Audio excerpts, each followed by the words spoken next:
Columbia Hospital.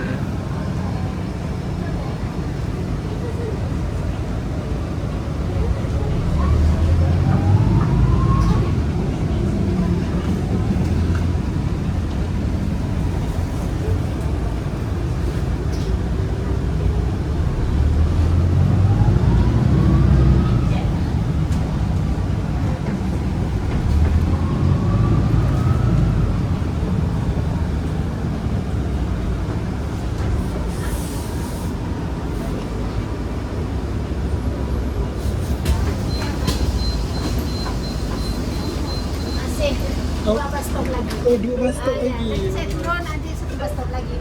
Oh, akak turun, saya satu bus stop. Saya turun sana, nanti satu bus stop lagi. Oh, terima kasih kak. Tadi saya sudah sampai. Ah, betul? Tadi itu bus stop. Oh, bus tadi. Dekat. Oh. Mana lintas di dalam.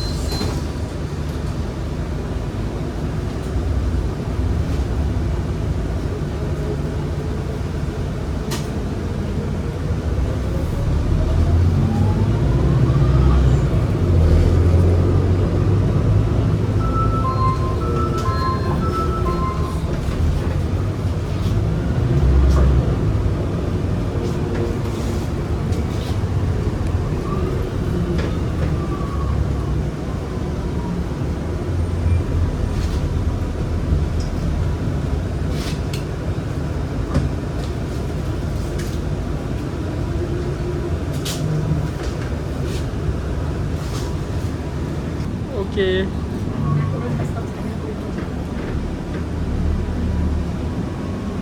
Ini depan sana. Tak boleh saya turun bus stop sana.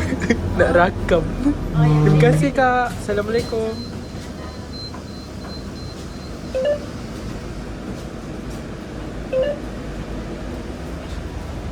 Turun depan boleh kak? Okey. Yang dalam besar tu. Ah tak. Hospital tu. Bukan ni. Kan saya kena turun sini lah. Ini boleh depan sana. Ah depan lah. Terima kasih kak.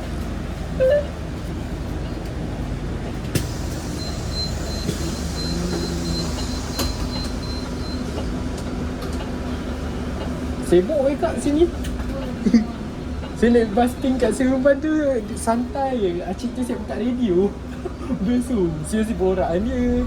Rumah saya tengok bus pergi PD kak daripada depan rumah saya. Jadi saya selalu naik lah. Ha, mandi laut naik bus. Oh sini Boleh. Atau kalau dia Kak. Oh Fahad nampak? Saya tap sini boleh? Okay. Terima kasih kak. Assalamualaikum. Terima kasih. Ya Allah. Hok buat amalan yang benar. Okay, kita rakam.